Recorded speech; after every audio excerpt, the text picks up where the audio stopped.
What does your elephant look like? What does your elephant look like? That's an easy question. Well, easy unless you're blind. And I want to tell you about 6 blind men and how you might be like them. You see, too often we form spiritual opinions based on inadequate and even inaccurate data.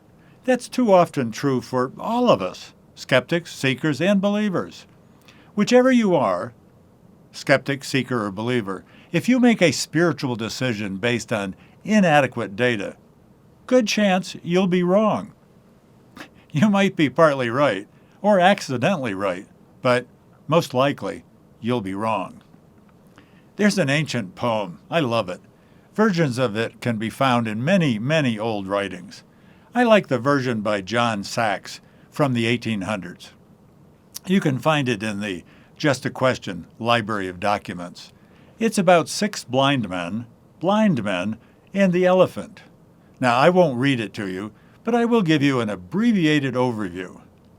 You see, 6 blind men from Indostan, I guess that's India, went to see an elephant that none of them had seen. They were blind. They wanted to learn what an elephant really looked like. Now, picture it. I like doing that. Really, imagine it in your mind. See it in your mind. The first blind man against the side of the elephant did fall, and to him the elephant was very like a wall.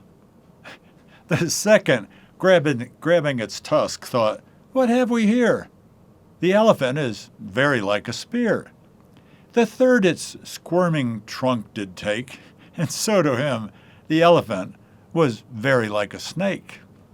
The fourth, putting his arms around its knee, knew for sure the elephant was very like a tree. The fifth held its ear and thought for even the blindest man the elephant was very like a fan. The sixth seized its tail when it swung within his scope, and to him the elephant was very like a rope. And here's the second to last stanza for all of us. And so these men of Indostan disputed loud and long, each in his own opinion, exceeding stiff and strong, though each was partly in the right, and all were in the wrong. Each of these men had inadequate data to know what an elephant actually looked like. Although they were partly right, they actually all were wrong. So let me start with you if you're a skeptic, an atheist, or an agnostic. Don't make a decision about God with inadequate data. Inadequate data is data that is insufficient in quality or quantity. Now, that data might in some ways be partly right, but bottom line, actually, is just wrong. Inadequate data is probably what you've absorbed from your peers, and from my experience, also it could be from your profs. Let's start with God, the existence and identity of God. You see, that might be outside your present knowledge. You've got to admit that. That's just a logical and rational fact. You'd have to possess all knowledge, to know that God doesn't exist. You know, in that sense, only God could be an atheist, because for God to be God, he'd have to know everything. You and I don't know everything. So the knowledge of God, his being, his existence, could just be outside your present knowledge. But the good news is that Jesus promised, "Seek and you will find." So my encouragement to you is to start actively seeking. And this might be a stretch for you. Pray. Skeptic or seeker, pray. Pray even if you don't believe in prayer. Here's a suggested prayer. God, I don't know if you exist, but if you do, please let me know who you are. Please, don't ignore all of this. It's too important, and eternity is a very long time. Now, if you're a seeker who's actively seeking true truth, true spirituality, I've got a shortcut for you.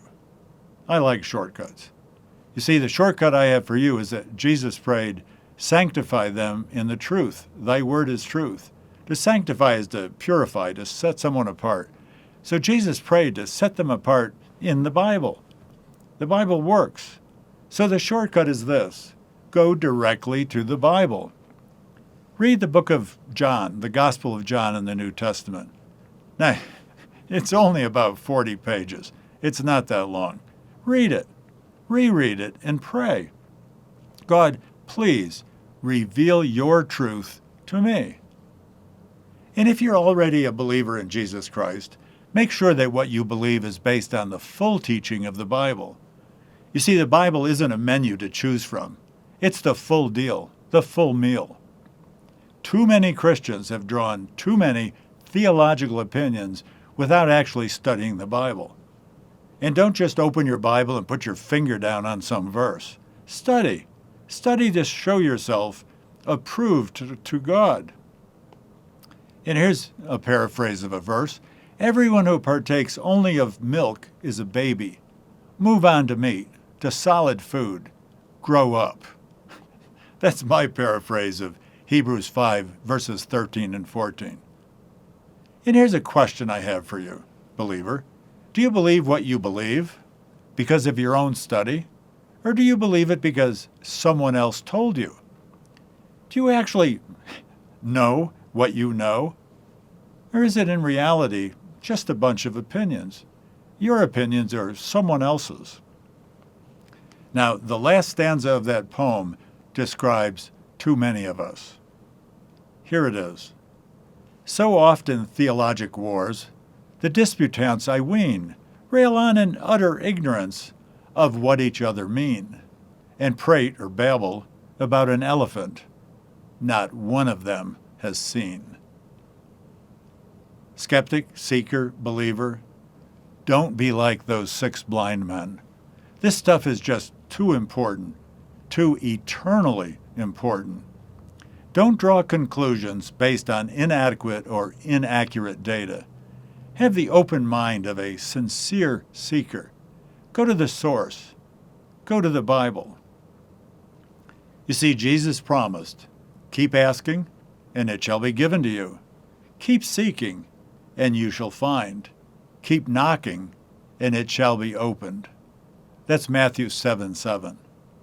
So my advice to you is ask, seek, and knock. That's to make sure, that's the way to make sure that the elephant you see actually looks like a real elephant. I'm John Morris, and this has been Just a Question.